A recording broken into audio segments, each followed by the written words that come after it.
सावधान। ड़मो अरहंताड़म ड़मो सिद्धाड़म ड़मो आयरियाड़म ड़मो अज्झायाड़म ड़मो लोये सब साहुड़म।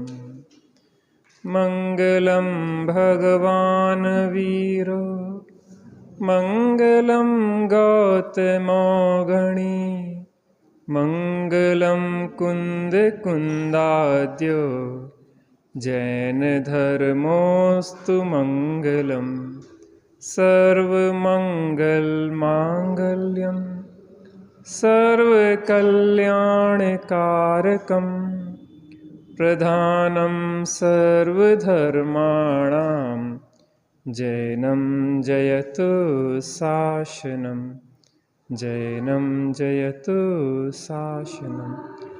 ड़म्यूणजिणं वीरम् अनन्तवर्णानदंसणसहावं वोच्छामीड्यं सारं केवली सुध केवली वडिदम। श्री नियम सार जी परमागम आचार्य भगवान कुंद कुंद देव द्वारा विरचित 187 गाथाओं में 187 गाथाओं के द्वारा इस ग्रंथ को लिखा गया है। इसकी टीका पद्म प्रभ मलधारी देव द्वारा लिखी गई है। बहुत ही सुंदर और सरस टीका है। आचार्य देव ने से निज भावना निमित्तम, निज भावना, प्रत्येक आत्मार्थी की भावना क्या होती है? सुखी होना। और सुखी होने की भावना से यह ग्रंथ लिखा गया है। स्वांता सुखा यह ग्रंथ अतीन्द्रिय आनंद में झूलते हुए आचार्य कुंद कुंद देव का हृदय है। अनुशासन प्रशासन बाहर की व्यवस्थाएं आचार्य कुंद कुंद देव की मजबूरी थी, लेकिन उनका हृदय तो नियम सार में ही बसता है। कोई भी साधक होता है वह एकमात्र स्वरूप में ही स्थिर रहना चाहता है, एकमात्र स्वरूप में स्थिरता की ही बात करता है। लेकिन बाहर की जो भी बातें उसको करना पड़ती है वह स्वरूप स्थिर कैसे हो जीव, इस लक्ष्य से करता है। कहीं वस्तु स्वरूप को बता के, कहीं भक्ति की प्रधानता से, कहीं भव्य जीवों के प्रतिबोधनार्थ ग्रंथों को लिखा जाता है और कहीं स्वांता सुखाय लिखा जाता है। यद्यपि सभी चीज़ ज्ञानियों की स्वांता सुखाय ही होती है, लेकिन कब किस प्रकार का विकल्प मुख्य होता है वह महत्वपूर्ण है। किन्हीं आचार्यों के प्रथमान योग के महापुरुषों के जीवन के लिखने का भाव आया, किन्हीं को गुणस्थान मार्गण स्थान आदि के लिखने का भाव आया, किन्हीं को चरणानुयोग पद्धति के माध्यम से लिखने का भाव आया, किन्हीं को द्रव्यानुयोग के माध्यम से लिखने का भाव आया। सभी अनुयोगों का एक ही लक्ष्य है, वीतरागता की सिद्धि। काय की सिद्धि है? वीतरागता की सिद्धि। किस प्रकार से हमारी वीतरागता की सिद्धि हो और हम सभी सुखी हों, यहाँ पे टू दी पॉइंट बात होगी, घुमा फिरा के नहीं होगी।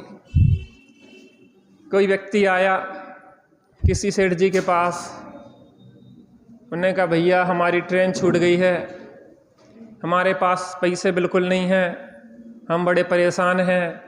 बहुत सारी बातें करता रहा। सेठ जी ने पूछा तुम टू दी पॉइंट बताओ, तुम चाहते क्या हो? ये बातें तो सब हो गई, मैं इतना चाहता हूँ कि मुझे 200 रुपये दे दो तो मैं टिकट कटवा के अपने घर चला जाऊँ। तो यहाँ सीधी सीधी बात है, ये आत्मा का कल्याण कैसे होता है, किस विधि से होता है, नियम से करने योग्य कार्य क्या है, वह बता रहे हैं। नियम से करने योग्य कार्य तो एक ही है, सम्यक रत्नत्रय। और जो कार्य हैं वो सब अकार्य हैं, वो तो मजबूरियां हैं, घर गृहस्थी करना और व्यवहारिक संबंधों को निभाना और व्यवस्थाएं करना, सब मजबूरियां हैं। लेकिन एक काम जरूरी है, आत्मकल्याण जरूरी है। तो देखते हैं, श्री नियमसार परमागम के माध्यम से अपनी चर्चा चल रही है।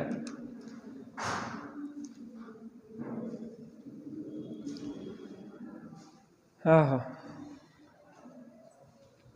यहाँ अपनी चर्चा यहाँ तक हो गई थी, लगभग चौथे पैराग्राफ तक, 1 2 3 4। हाँ, इसमें संदेह नहीं है कि नियमसार नामक परमागम की रचना प्रस्तावना, नियमसार देखिए अधिकतर ग्रंथों में प्रस्तावना नहीं है, इसलिए आप लोग विकल्प नहीं करें। तो सुने, मैं आज प्रस्तावना पूरी कर दूंगा संक्षेप में। हाँ, कोई बात नहीं, कोई बात नहीं।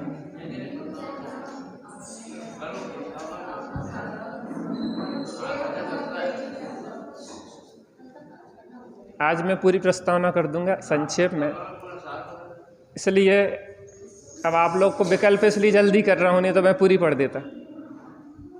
बार बार क्या है, लोग ग्रंथ में ढूंढते हैं इसलिए विकल्प आते हैं, इसलिए प्रोजेक्टर की ज़रूरत होती है कि आप कहाँ से कोई चीज़, जैसे हम उद्धरण भी दे रहे हैं तो प्रोजेक्टर पे हम तत्काल वो श्लोक सामने दिखा सकते हैं। कोई बात नहीं, जैसी व्यवस्था है वैसा, जैसा देश वैसा वेश। हम अभी जसवंत नगर में थे तो 2 LCD थी, 2 LCD 55 इंची और 50 इंची। ऊपर स्वाध्याय चलता था तो ऊपर LCD का प्रयोग होता था, नीचे चलता था तो नीचे। तो अपन जितनी व्यवस्था अच्छी रखेंगे उतना अधिक लोगों को लाभ मिलता है। यहाँ तो अपन परमानेंट व्यवस्था है, वहाँ तो टेम्परेरी है, वहाँ तो जॉइंट समाज है, सब व्यवस्थाओं को अपने हिसाब से मैनेज करना पड़ता है। अपन अपनी व्यवस्थाओं में, अपने संकुल में सेटिंग जितनी अच्छी कर सकते हैं, कोई दिक्कत नहीं, यहाँ तो कोई समस्या भी नहीं है। फिर भी जो है अपन तो उस स्थिति में अपन कितना अच्छा कर सकते हैं, प्रयास करते हैं। चलिए, इसमें संदेह नहीं है कि नियमसार नामक परमागम की रचना दिगंबर परंपरा के सर्वश्रेष्ठ आचार्य कुंद ने संपूर्णतः स्वांता सुखाय ही की है।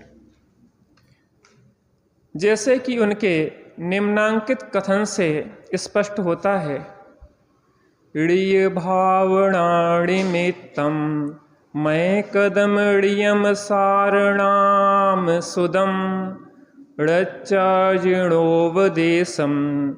उवावर दोषणे मुक्कम।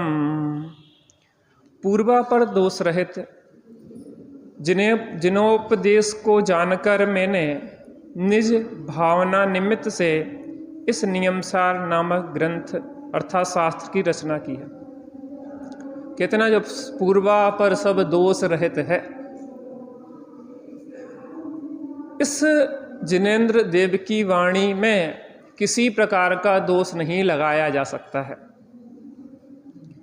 प्रत्यक्ष और अनुमान से इसमें किसी प्रकार का दोष नहीं लगता है।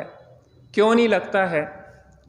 जब ज्ञानियों से पूछा कि आपने जो ग्रंथ लिखा है वो कैसे लिखा है, तो उन्होंने कहा हमने पूर्वाचार्यों के माध्यम से जो बात आई है उससे लिखा है। पूर्वाचार्यों से पूछा कि आपने ग्रंथ कहाँ से लिखा है, उन्होंने कहा जो सर्वज्ञ भगवान ने कहा है हमने उसको लिखा है।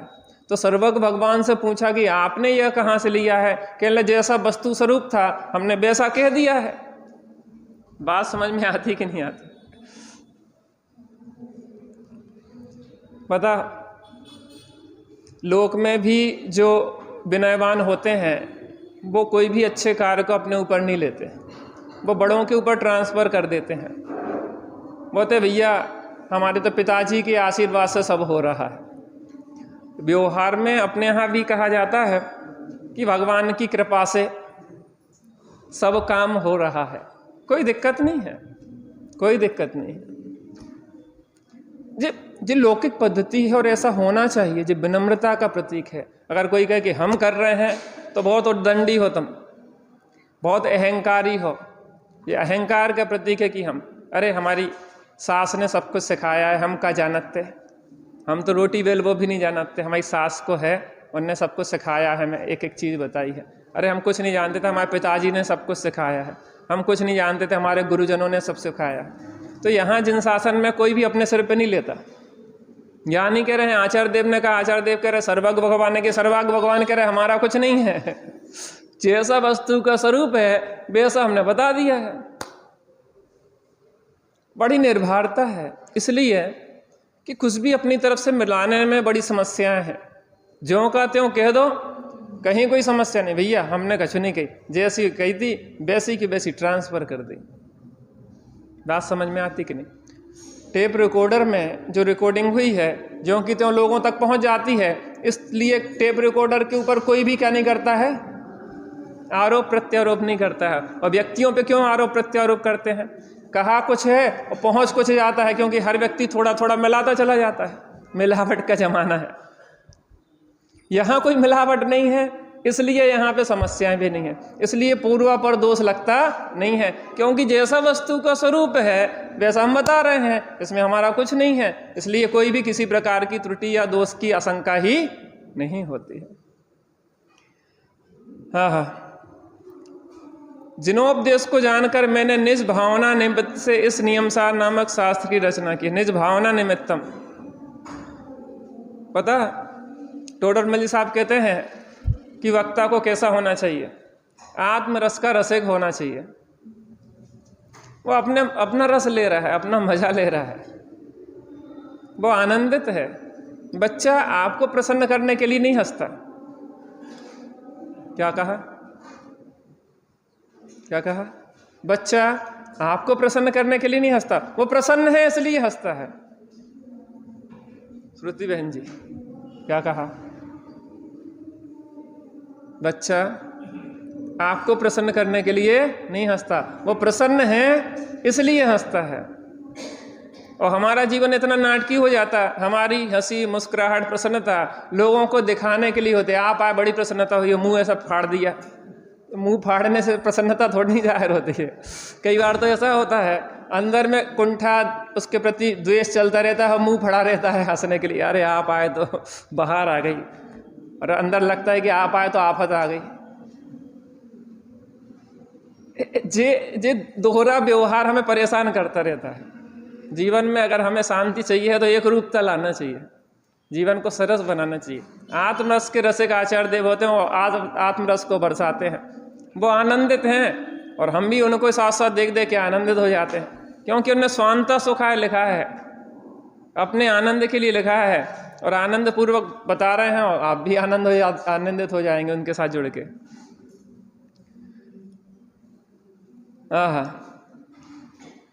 इस ग्रंथ के संस्कृत टीकाकार मुनिराज श्री पद्म प्रभ मलधारी देव इसे भागवत शास्त्र कहते हैं तथा इसके अध्ययन का फल शाश्वत सुख की प्राप्ति बताते हैं।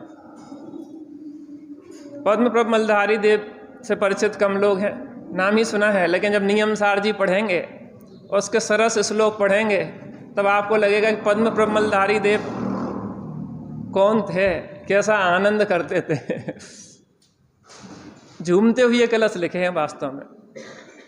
बरसात हो रही हो अंदर में आनंद की, और वो समा नहीं रही हो और बाहर में बहने लग जाए, ओवरफ्लो होने लग जाए, टंकी भर जाती है ना तो बहने ओवरफ्लो होने लग जाती है। ऐसे अंदर में आनंद नहीं समाता है, वो ओवरफ्लो होता है, तो भव्य जीवों के लिए वो गंगा बह जाती है। ऐसे स्वाध्याय करना सीखना चाहिए। यहाँ इन चीज़ों से सीखें कि स्वाध्याय करें कैसे। आचार्य देव इतने आनंदित हैं कि आनंद अंदर में नहीं समा रहा, तो ओवरफ्लो हो रहा है, वो ओवरफ्लो के हमारे पास आ रहा है।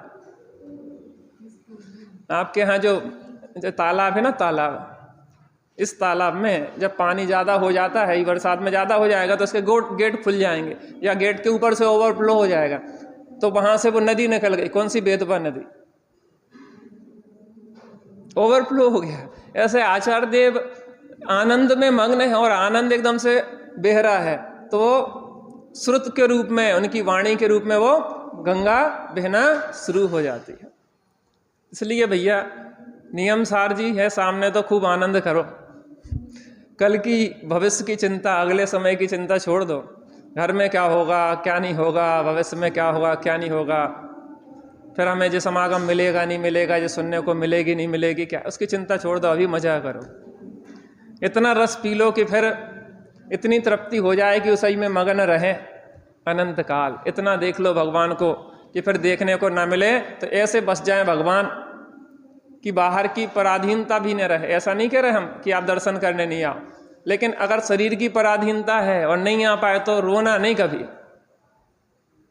कान से सुनाई नहीं दे रहा है तो इतना सुन लो कि वो अंदर में ऐसी गूंजने लगे ध्वनि कि अंतर्ध्वनि हो जाए, वो अंतर्ध्वनि के पुष्प बिखरने लग जाए। अद्भुत है मार्ग, अद्भुत मार्ग है। ऐसा रस स्वाद चख लो कि अगर रस लेने की बिंदु छीण पड़ जाए, जो बिंदु होते ना जिब्या पे, रस लेने के कुछ बिंदु होते, वो अगर खराब हो जाए तो आपको रस ही नहीं आता। अंदर का ऐसा रस लो कि बाहर की चीज़ों के पराधीनता नहीं रह जाए। अगर जो ग्रंथ भी कदाचित हमें ना मिले तो भी हमारे अंदर ऐसी जनवाणी बस जाए कि वहीं से निर्झर झरते रहें। देवों के कंठ से अमृत झरता है, बाहर की पराधीनता नहीं है। ले आओ भैया गिलास ले आओ, फिर अमृत ले आओ, फिर उसको पियो, ऐसा नहीं। अंदर से कंठ से अमृत झर जाता है। अरे आचार्य देव के कंठ के से नहीं झरता है आनंद, वो तो अंदर में आत्मा से ही आनंद झरता है, वहाँ कंठ की भी जरूरत नहीं है, क्योंकि कंठ तो यहीं छूट जाएगा। कंठ से अगर आनंद झरे तो कंठ यहीं रह जाएगा और आनंद फिर चला जाएगा कंठ के साथ।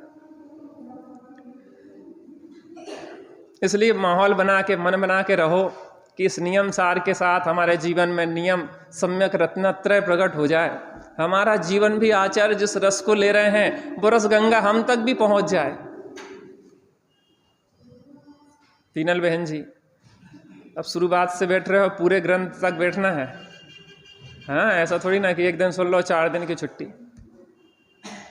इन बच्चों को बहुत जल्दी समझ में आता है, नए लोग हैं, बहुत जल्दी समझ में आता है। अभी कूड़ा करकट कम है, अभी गुदाई कम है, साफ स्लेट फटाफट लिखता जाता है। और जहाँ गुदाई ज़्यादा हो जाती है, स्लेट बिल्कुल उस पर लिखना बड़ा, पहले तो पहुँचने ही में बड़ी समस्या आती है। अच्छा हम अभी तक कर रहे थे वो सब गलत है तो का, पहले तो वो स्वीकार ही नहीं करता कि हम गलत थे। पहले जो समझ में तो आए कि गलती स्वीकार हो तब तो वो स्लेट पहुँचे। उसको लगता हम सब जानत, तुम का जानत कल के आए। उस व्यक्ति का कल्याण बहुत कठिन होता है। लेकिन हम लोग स्लेट पहुंचने के लिए तैयार है, गूद भी लिया है, और जिनने नहीं गूदा है अब वो साफ सुथरा लिखे उसमें आचार्यों की वाणी को। भागवत शास्त्र कहते हैं, भागवत शास्त्र इसलिए कहते हैं कि यह भगवान की वाणी है, हमारी तरफ से नहीं है, यह उतरा है, आचार्य कुंद कुंद ने लिखा नहीं है, क्योंकि आचार्यों का कर्तृत्व नहीं है इसमें। यद्यपि विकल्प ज्ञानी को भी हो, जीव धर्म में लग जावे, तब सहज होए उपदेश शास्त्र, रचनादिक भी हो जावे, पर लेस नहीं कर्तृत्व उन्हें, अंतर में भेद विज्ञान चले, अंतर में भेद विज्ञान चले।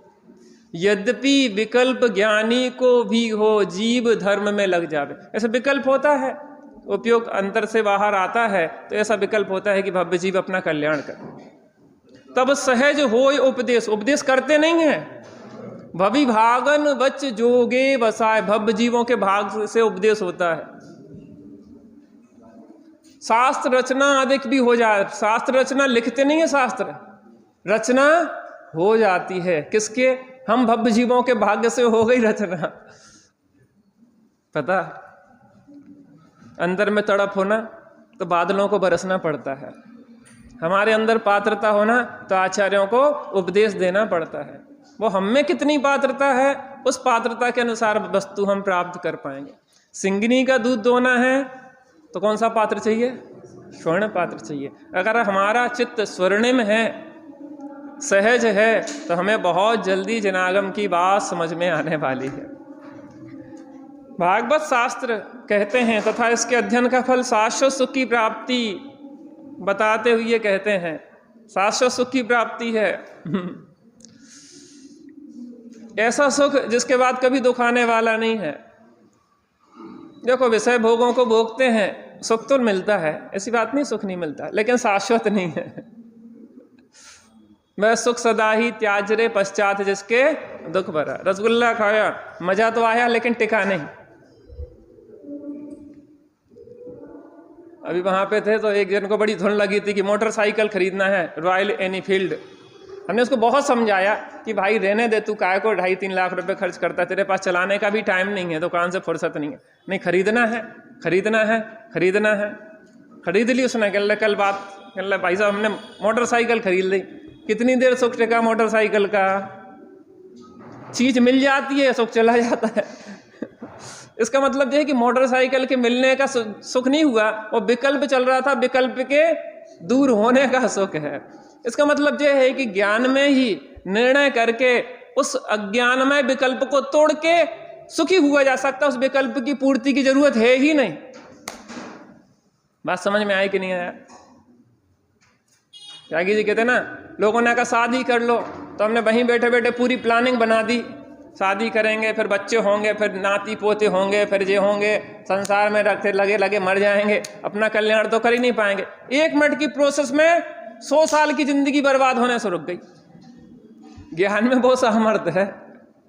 मकान बनाने का बहुत चल रहा हो विकल्प, मकान बनाएंगे, मकान बनाएंगे, 1 मिनट में मकान ध्वस्त हो जाएगा। मकान माने मकान का विकल्प। अरे सिर ढांक ले, छत तो है ही ना। कुछ लोग तो ऐसा जो रोड पे सो रहे हैं, आप जाके देखो ना, यहीं भोपाल में, फिर भी जिंदगी निकल रही, छप्पड़ में भी जिंदगी निकल रही। आपके पास मकान बहुत बड़ा है, उसके बाद भी एक और मकान चाहिए। ये विकल्पों को मन में ही समित करने की जरूरत है। ज्ञान में बहुत है ताकत, ज्ञान सर्व समाधान कारक है। जिंदगी लग जाती है मकान, दुकान, जेब, वो गाड़ी घोड़ा, यहीं समित करो बस, ठीक है, बहुत है। जिंदगी थोड़ी है, जंजाल बहुत है। इतनी सी जिंदगी में इतना जंजाल है। सामान 100 बरस का और पल की खबर नहीं है।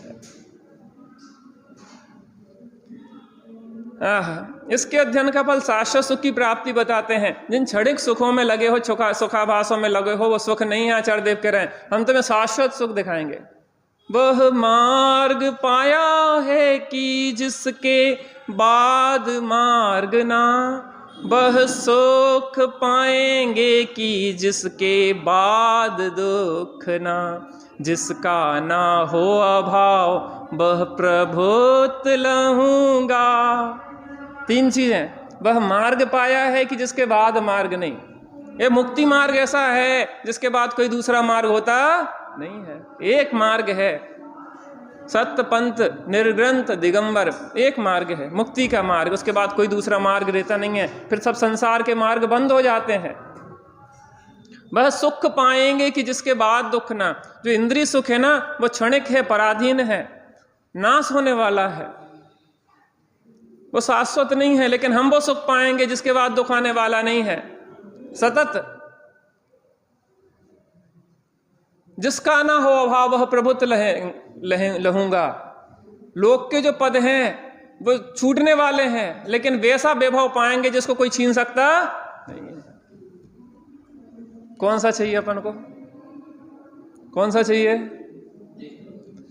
कौन सा मार्ग चाहिए? कौन सा सुख चाहिए? कौन सी प्रभुता चाहिए? अगर है मोक्ष की है कामना तो जीव रब को जानिए। बस मस्ती का मार्ग है, कोई जरूरत नहीं है। सब विकल्पों को अग्नि में डालो। लोग कहते हैं बहुत चिंता चल रही हो ना, लौकिक व्यवस्था कह रहे हैं कि इसमें जो चिंताएं हैं कागज में लिखो और आगे में जला दो। ये भी एक विकल्प दूर करने का तरीका। खत्म हो गई चिंता है, पानी में डाल दो, पर्ची डाल लिख लिख के, गल गई, जल गई, उड़ गई, खत्म। ये भी एक लौकिक विधि बताते हैं। लेकिन यहाँ तो ये कह रहे हैं समस्त चिंताओं का अभाव एक आत्मा के आश्रय से हो जाता है। उसमें कुछ न लिखना है, लिखना नहीं है, फिर तो उसको लिखना है मात्र। यह नियम सार नामक भागवत शास्त्र है। निर्वाण सुंदरी से उत्पन्न परम वीतरागात्मक निरावाद अनंग परमानंद को निरंतर देने वाला है। इन साहित्यिक शब्दों से थोड़ा परिचित होते चलो, क्योंकि अभी पद्म प्रबलधारी देव ऐसे ऐसे सरस शब्दों का प्रयोग करेंगे कि एक अलग प्रकार का मजा रहेगा। देखो भैया, प्रस्तावना एक आध दो दिन चल जाए तो जल्द न मचाइए, लेकिन रस नहीं ले पाएंगे, क्योंकि आप तो सुनो, सुनने में विशेष रस है। पता, दिव्य ध्वनि जब खिरती है तो कितने ग्रंथ सामने रखे रहते, कितनी डायरी नोट करते रहते, वे तो मजा लेते रहते, लोग रस पीते, बस वहां से दिव्य ध्वनि खिर रही है और रस पीते जाते। अंदर में आत्मा को देखा, उपयोग अपने में रमाते हैं, बस नियम सार प्रकट हो गया लख लिया नियम सार को। देखिए शब्द, देखिए, यह नियम सार नामक भागवत शास्त्र निर्वाण सुंदरी से उत्पन्न परम बीतरागात्मक निराबाद अनंग परमानंद को निरंतर देने वाला है। अनंग, अनंग माने क्या हुआ? अतीन्द्रिय। क्या हुआ? जो अंग है ना, शरीर, शरीर में 5 इंद्री होती, 5 इंद्री के विषय होते हैं, 5 इंद्री के विषयों का सुख होता, वो पंचेंद्री के विषयों का सुख जिसमें नहीं है, अतीन्द्रिय सुख है, अनंग सुख है। अंग सुख चाहिए कि अनंग सुख चाहिए? कोई पराधीनता नहीं है। जिसके स्वाद के लिए जिह्वा इंद्री की पराधीनता नहीं है, जिसको सुनने के लिए कर्णेंद्री की पराधीनता नहीं है, जिसको देखने के लिए चक्षु इंद्री की पराधीनता नहीं है, जिसका स्पर्शन करने के लिए स्पर्श करने के लिए स्पर्शन रस इंद्री की पराधीनता नहीं है, जिसकी गंध लेने के लिए नासिका इंद्री की पराधीनता नहीं है, वो सब स्वाधीन है, अनंग है। पता, अपन को नहीं लगता कि हम कूड़ा करकट बीनने में जिंदगी को खराब कर रहे हैं? नहीं लगता आप लोगों को? इतना बहुमूल्य जीवन जिसमें अनंग सुख ले सकते हैं, मुक्ति वधु के कंत बन सकते हैं, जिसमें अतीन्द्रिय आनंद के झरने झड़ सकते हैं, 2 कोणी के विषयों के चक्कर में जिसकी चर्चा इतनी सुंदर, वो कितना सुंदर हो जाए। एक बार ललक तो लगे, भीड़ लगी हो तो जबरदस्ती सिर घुसेड़ देते, का हो रहा, का हो रहा, का हो रहा। आचार्य देव जो कह रहे हैं, एक बार कौतूहली होके देख तो ले। आचार्य देव इतना कह रहे हैं, कुछ विश्वास तो कर। जो व्यसनी हैं, शराबी कबाबी, उनको देखने के लिए हम लगे रहते हैं, और यहाँ तो परम बीतरागी संत बता रहे हैं, इनकी बात का कितना भजन है। एक बार लगना चाहिए। अय कथमपि मृत्वा तत्व कौतूहली, मौत की कीमत पे लगना चाहिए।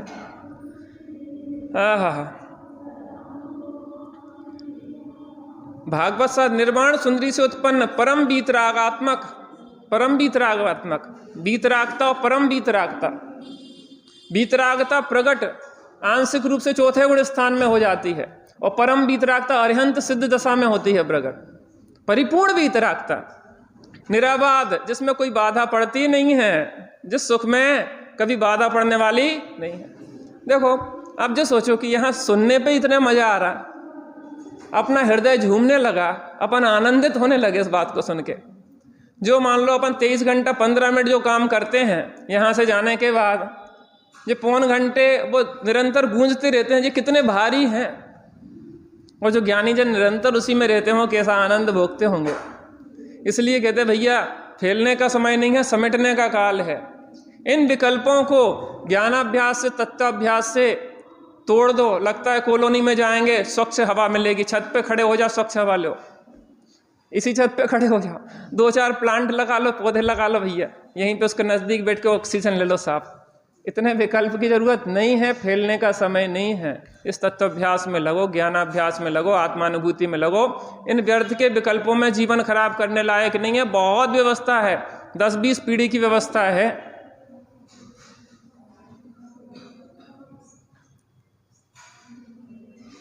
10-20 पीढ़ी की। एक जन थे अभी, तो हमें लेने आए थे आगरा से जसवंत नगर, वो आए थे लेने कार से।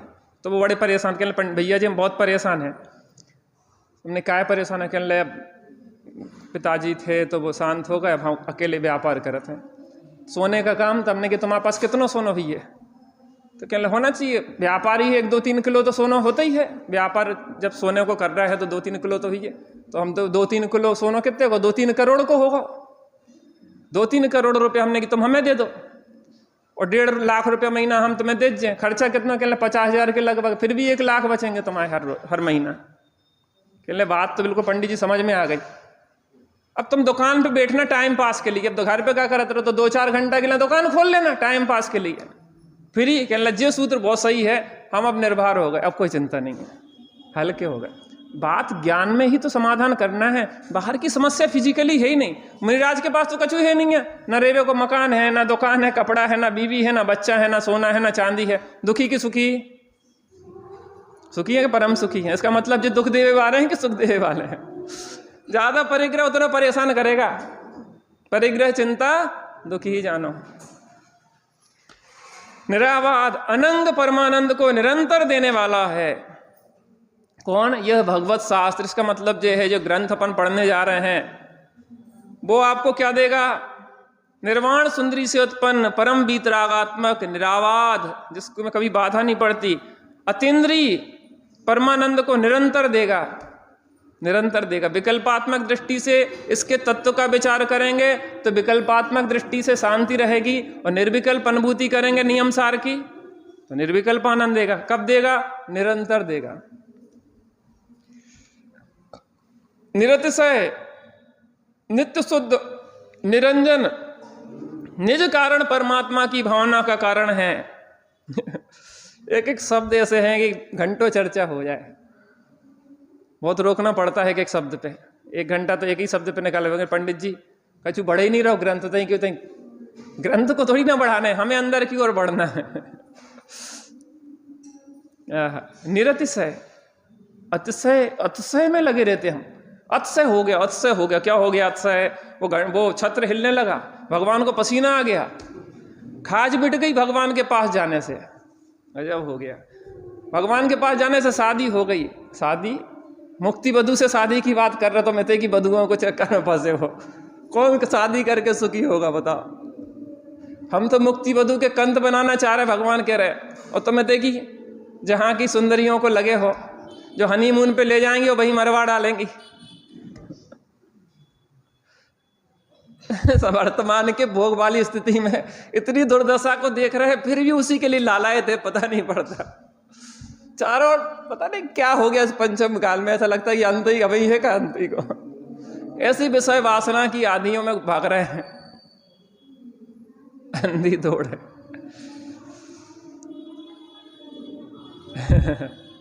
निरतिशय, ये बाहर में अतिशय लगते, कोई बड़ी नौकरी लग जाए ना, बच्चा अच्छी पोस्ट कलेक्टर जे वो, ऐसा लगता कि आहा, लोगों की नजर हमारी समाज को बिगाड़ रही है। एक सज्जन धर्मात्मा शास्त्री विद्वान हो, बढ़िया अच्छा ज्ञानी हो, अपनी शांति से जीता हो, तो उसको ऐसे ही देखेंगे। वो कलेक्टर आ जाए तो भीड़ लग जाएगी। जे हमारी नजरों ने लोगों में एक प्रतिस्पर्धा उत्पन्न कर दी। कोई बड़ी गाड़ी से आ जाए, बढ़िया सोना चांदी जेवर में बर साड़ी मैड़ी अच्छे पहने हो, 4 लोगों की भीड़ लग जाएगी। क्या जी कितने से खरीदी थी, क्या कर? ये सब बेकार है। ऐसा लगना चाहिए धूल है इस अहंकार की पुष्टि में, जो नरक निगोज जाने वाला है। उनकी प्रशंसा नहीं करो, उनके पास ज्यादा संपर्क में नहीं रहो। जो परिग्रह बढ़ा रहे हैं, परिग्रह चिंता दुखी है, जो ज्यादा परेशान है, सोच बदलो। आचार्य देव जो सोच देना चाहिए चाहते हैं, निर्ग्रंथ परम बीतरागी संतों की बात सुन रहे हैं तो निर्ग्रंथ सरता ना आए बाहर में, लेकिन अंदर में निर्ग्रंथ दृष्टि तो हो जाना चाहिए। हम दिगंबर हैं कि श्वेतांबर? कौन है? कौन है अपन? दिगंबर है ना। दिगंबर कहाँ है? दिगंबर तो नग्न होते हैं। अरे दिगंबर हम इसलिए हैं कि हमारी श्रद्धा दिगंबरत्व में है। कपड़े पहनना हमें कलंक लगता है, जेवर पहनना हमें कलंक लगता है, हमें घर में रहना कलंक लगता है। हमारी श्रद्धा काय में है? दिगंबरत्व में। हम निरंतर भावना ये बातें हैं कि संत साधु बन के विचरू वह घड़ी कब आएगी, इसलिए दिगंबर हैं। दृष्टि में दिगंबरत्व बसता है, निरंतर वो मुनिराज झूलते रहते हैं। आचार्य कुंद देव, पद्म प्रमलधारी देव झूमते रहते हैं। अरे जीवन तो यही जीने लायक है, आनंद तो यही है। हम तो कहाँ रो रहे, कहाँ परेशान हो रहे हैं भैया। कब छूटे, कब बढ़े नहीं। सोना दिन दूना रात सोना बढ़ता जा रहा है। लोग प्रफुल्लित होते जा रहे हैं कि इतने होगा, 50, 60, 70, 80, 90 एक पार हो गया है। सोने को कोई समस्या नहीं है, वो तो अपने स्वरूप में सो रहा है। जे चेतन परेशान है बस। अभी घट जाएगा तो कितने हार्ट फेल होंगे आप गिनती नहीं लगा पाओगे। सोने को कि आदमी को? सोने को। सोना घटा कि आदमी घटा कि आत्मा घट गया? तो सोने को हाइट फेल होना चाहिए घटने से रेट के कि आदमी को होना चाहिए? किसको होना चाहिए भाई साहब? हैं? तो सोने को कोई समस्या नहीं है, और जिसने 2-4 पीले पीले रख लिए पत्थर वो को समस्या है। बढ़ गया तो हर्षित, घट गया तो विषादित। जे जब तक चैतन्य स्वर्ण का बोध नहीं होगा, अंदर में स्वर्णिम स्वरूप का बोध नहीं होगा, तब तक कूड़ा करकट में ही लगे रहेंगे। 2-4 पत्थर जैसे रख लेते ना, ये काले पत्थर हैं, वे पीले पत्थर हैं, बस फिर लगाता हा सेफ हो गए। हम तो सेफ हो गए। जब तक स्वरूप गुप्त नहीं होंगे तब तक सेफ्टी होने वाली नहीं। निरतिशय लौकिक अतिशय नहीं है, वो निरतिशय इसलिए कोई अतिशय कोई नया प्रकट थोड़ी ना होना है, वो तो स्वरूप है। बात समझ? अतिशय तो वो होता है जो नया कुछ हो, स्वरूप में क्या अतिशय होना? वो तो सदा प्रकट है, तुम दृष्टि नहीं कर रहे हो इसलिए समस्या है। स्वरूप तो निरतिशय है, शाश्वत है, एक रूप है, उसमें कुछ नया नहीं बढ़ना। स्वरूप जैसा था वैसा ही है और वैसा ही रहेगा। अतिशय तो वो होता है जो कुछ नया हो, वो निरतिशय है स्वरूप। निरतिशय, नित्य शुद्ध, नित्य शुद्ध। शुद्ध करना है कि शुद्ध है? शुद्ध हूं ऐसी दृष्टि करना है। नित्य शुद्ध, पहले भी शुद्ध था, आज भी शुद्ध हूं और अनंत काल तक शुद्ध रहूंगा। जब दृष्टि कर लो, जब जाग जाओ तभी है सवेरा, और मत पूछो मित्र कितना अंधेरा। अरे मारीची की पर्याय में जग जाता तो ठीक था, और सिंह की पर्याय में जग गए, ये महत्वपूर्ण है। कल तक अभी तक नहीं जग पाए, कोई बात नहीं, आज जाग जाएंगे। अभी हमारे यहाँ हमारे लिए सम्यक ज्ञान का सवेरा है। ज्ञान सूर्य का उदय जहां मंगल प्रभात कहलाता है। मंगल प्रभात अभी हो जाएगा।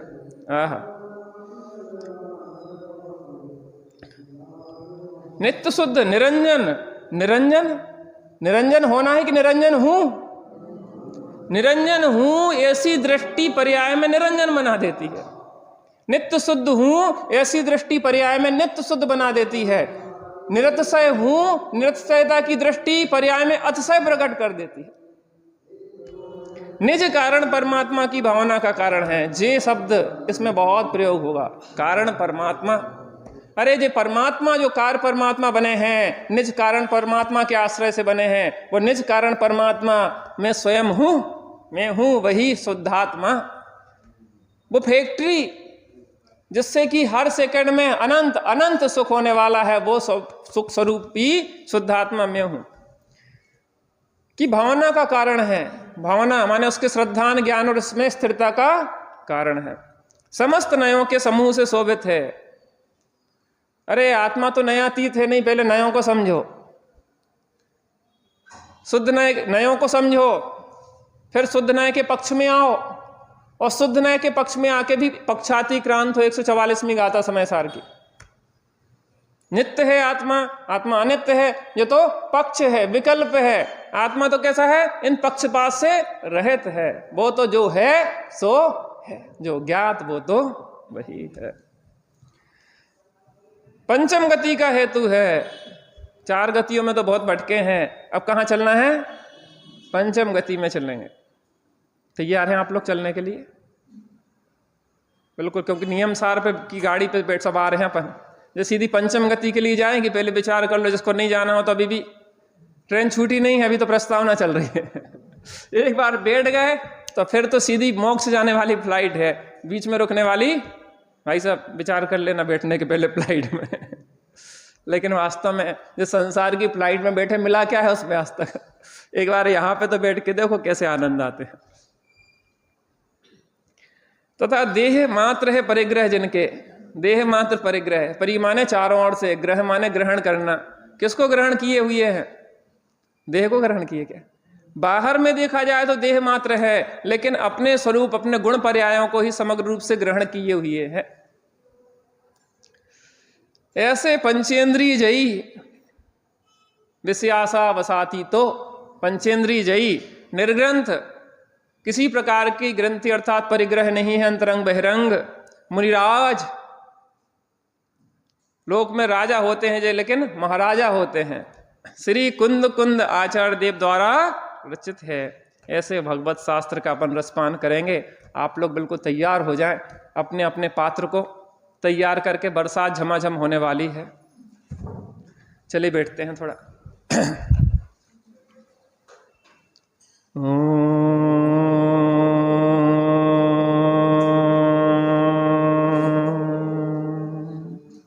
शांति शांति शांति।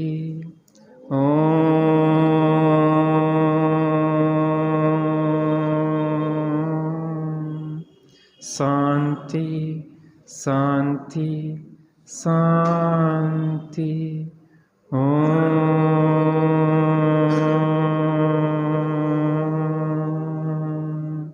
शांति शांति शांति। आचार्य देव जिस अतीन्द्रिय आनंद का भोग कर रहे हैं, उसी अतीन्द्रिय आनंद का भोग हमें भी करवाना चाह रहे हैं। जैसे पिता जिस व्यंजन को खाता है, संतान को भी थोड़ा चखा देता है, ऐसे ही हमारे परमपिता अरिहंत परमात्मा हमारे आचार्य देव जिस अतीन्द्रिय आनंद को सर्वज्ञ भगवान तो पूर्ण रूप से भोग रहे हैं, आचार्य देव बहुलता से भोग रहे हैं, हमें भी उसी रसपान को कराना चाहते हैं। कौन पिता अपनी संतान को दुखी देखना चाहता है? हमारे परम पिता भी हमें दुखी नहीं देखना चाहते और हम भी दुखी रहना नहीं चाहते। बस समस्त दुखों के अभाव का कारण जो निज कारण परमात्मा है, थोड़ी देर उसका आश्रय लेने का अभ्यास करते हैं।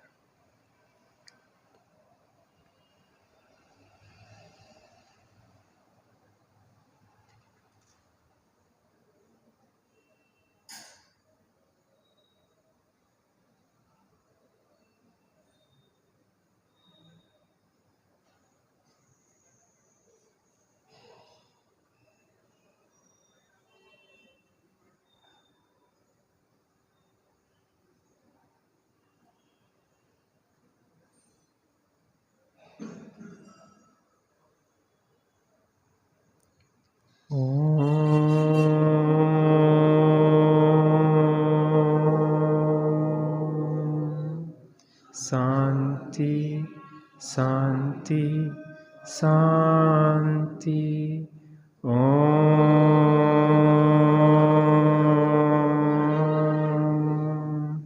शांति शांति शांति।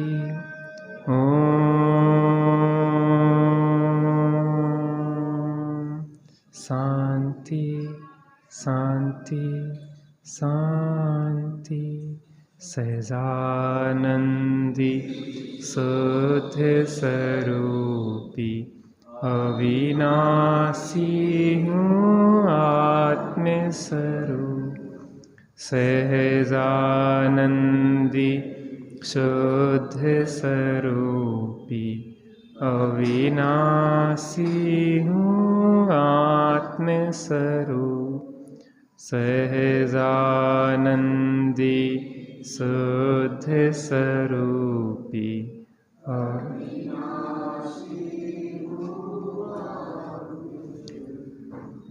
निज निधि निज में बताई, यह अनंत उपकार है उसके लिए जिन वाणी माँ को वंदना सत बार है।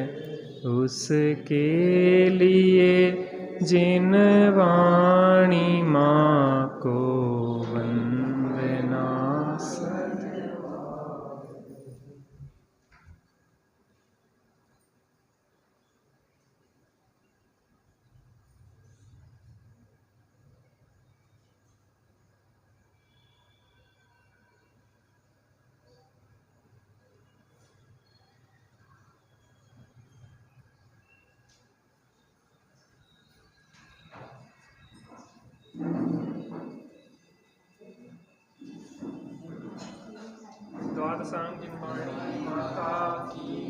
हो, महाजैन धर्म की जय हो, पंच परमेष्ठी भगवान की।